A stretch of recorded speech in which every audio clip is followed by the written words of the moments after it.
Welcome guys, and today I'm going to show you how you can center card headings on collections lists page in Shopify Dawn Theme. So what you'll need to do is click on Online Store, then Themes, then go and click on Edit Theme, and then right here in the drop down menu click on the collections list.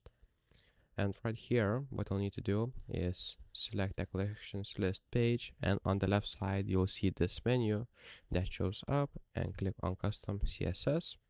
And right here, you'll need to type .card __ heading, open curly brackets, then click enter, type text, align, center, and then just save this, and then you will see that this is centered now. So if this video was helpful, please make sure to subscribe to Guide to Everything, comment down below for the algorithm, and see you in the next one.